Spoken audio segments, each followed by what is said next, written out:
Bonjour à tous, aujourd'hui on se retrouve, on va se faire une petite tier list des troupes merge tactiques, donc par niveau de puissance, quoi, voir laquelle est la plus puissante, lesquelles troupes plutôt utilisées.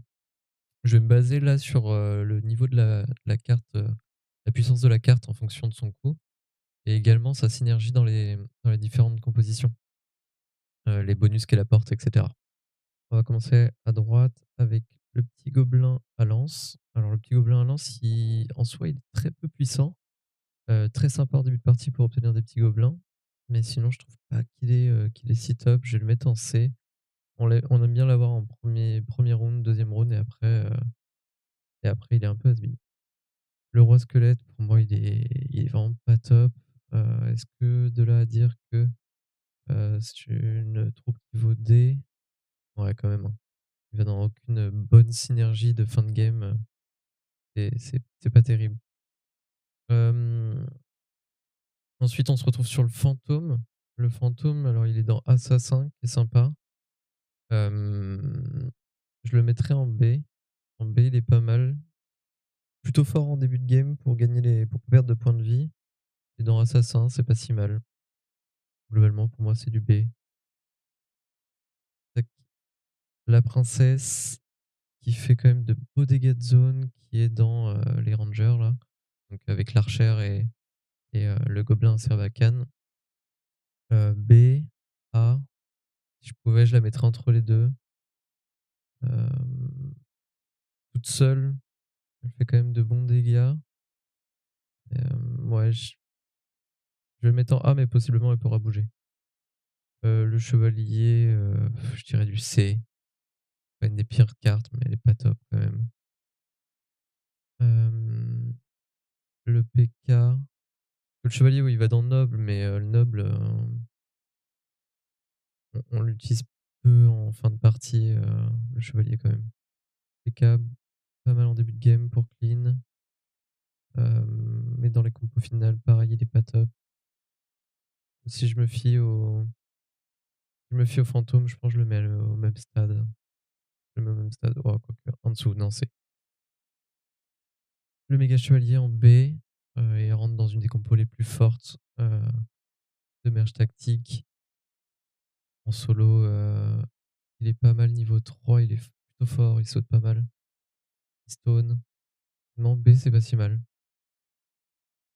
Chevalier, c'est un peu la troupe de base. Euh, ouais, je dirais quand même qu'il est plus fort que le prince. Il tank bien et tout. Je vais le mettre en B. Chevalier royal. Si je me fie à ses compos, il est dans Nob, c'est sympa. Il est dans des compos qui sont quand même fortes. Pas les plus fortes, mais fortes. Ouais, quoique celle avec les rangers, elle est vraiment puissante. Niveau 3, il est vraiment très très fort. Il saute, il dash, il fait des dégâts monstrueux. Je vais quand même me mettre en A parce que sa puissance en solo, niveau 3, elle est vraiment folle. Gobelin, pareil, hein, on est sur le même titre que les gobelins lance. Je pense que je vais le mettre au même stade. Ça, c'est compliqué. La machine, c'est compliqué. Dans des compos très fortes. Niveau 3, c'est broken. Je vais le mettre en S, hein. Niveau 1, 2, Keystone, c'est sympa, mais pas assez rapidement. Il compo quand même bien la compo avec les archers, avec la reine et tout. Non, en vrai, je vais mettre en S, c'est pas mal. Euh, le roi squelette, non, le roi squelette, c'est le géant squelette pourri. Je le mets en D, je crois qu'il y a pas débat, hein. Sa bombe, elle fait pas tant de dégâts. Il stone, mais très peu. Honnêtement, il est un peu à revoir, je pense, qu'il faudra le buff. Le bourreau rentre dans peu de compos in-game. Ouais, s'il est bien placé, bien joué, peut-être qu'en B. Vraiment bien le placer et tout. Niveau 3, il fait quand même de gros dégâts. Gobelin Servacan, je pense que je vais le mettre quand même en A, au même titre que la princesse. C'est dans les mêmes compos. Il fait des bons dégâts, il tape rapidement une fois que on a les trois rangers. C'est vraiment C'est vraiment monstrueux. Donc non, je vais en A et en plus il va avec les gobelins, il offre des gobelins supplémentaires facilement. Donc non, pas mal. Bomber, est-ce que je le mets en D ou en C? En vrai, il est nul, hein. En D, hein. En D, tous les jours. Valkyrie top tier. Top tier pourquoi? Parce qu'elle tank énormément, elle se régène une fois, qu'on a clan. Elle tape en zone, elle rentre dans quasiment toutes les compos. Non, trop fort.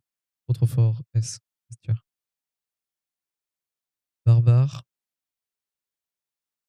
j'irais A. Rentre dans des compos très solides. Pareil, tout ce qui est dans clan, en fait, c'est super fort. C'est clan lui-même qui est trop fort.